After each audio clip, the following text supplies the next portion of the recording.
సప్తవర్ణాల సమ్మేళనం హోళీ మిఠాయిల్లో రారాజు మన ఆలి అకేషన్ ఏదైనా ఆలి మిఠాయిలతోనే. ఆవిర్భావ దినోత్సవ సభకి అంగరంగ వైభవంగా ఏర్పాట్లు జరిగాయి. మరికొద్ది సేపట్లో సభ ప్రారంభమవుతుంది. అయితే పిఠాపురంలో జన సైనికులు, జనసేన నాయకులు వస్తున్న ప్రతి కార్యకర్తకి, జన సైనికుడికి ఇక్కడ దాహం తీర్చడానికి, కడుపు నింపడానికి ఏర్పాట్లు ఘనంగా నిర్వహించారు. ఇక్కడ మీరు గమనించవచ్చు, చిత్రాల జన సైనికులు పుచ్చకాయలు ఏర్పాటు చేశారు. పుచ్చకాయలు వస్తున్న ప్రతి ఒక్కరికి కూడా పుచ్చకాయలు ఇక్కడ కోసి పంచిపెట్టడం జరుగుతుంది.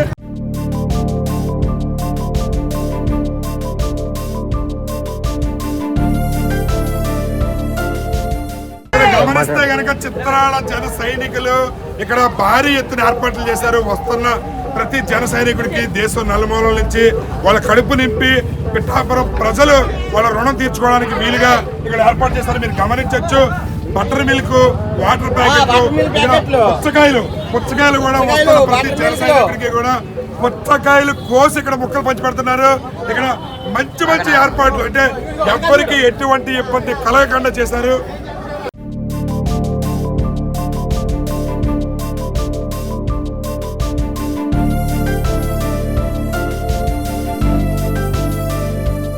కొంతమంది మజ్జిగ పంపిణీ చేస్తారు, కొంతమంది భోజనం పెడతారు. మీరు పుచ్చకాయలు పెట్టారు, ఏంటి ఎలా చూడొచ్చు సభని?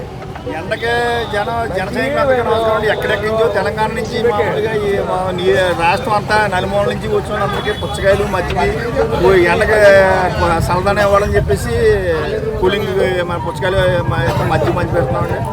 పులిహోర ప్యాకెట్లు మొత్తం అన్నీ కూడా భారీ ఎత్తున ఎవరికాల్లో భారీగా ఏర్పాట్లు చేసి లారీలు కొలిది, టన్నులు కొలిది మొత్తం 10-15 లారీలు పుచ్చకాయలు వచ్చాయి. ఒక 15 లారీలు మజ్జిగ ప్యాకెట్లు వచ్చాయి. ఇంకా భారీ ఎత్తున ఇంకా ఎక్కడ ఏ కార్యకర్త కూడా అసౌకర్యం కలగకుండా మొత్తం అందరికీ కూడా అందుబాటులో ఉండేలాగా ఎక్కడికక్కడ ఏర్పాటు పూర్తిగా చేశారు.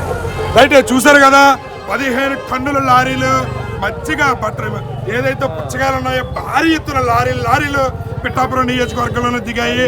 మేము వస్తున్న ప్రతి కార్యకర్త కడుపు నింపి పంపిస్తాము. పిఠాపురం ఎమ్మెల్యే గారు తాలూకా మమ్మల్ని బాగా చూసారని చెప్పుకునేలా చేస్తా ఉంటున్నారు ప్రతి జన సైనికుడు కూడా.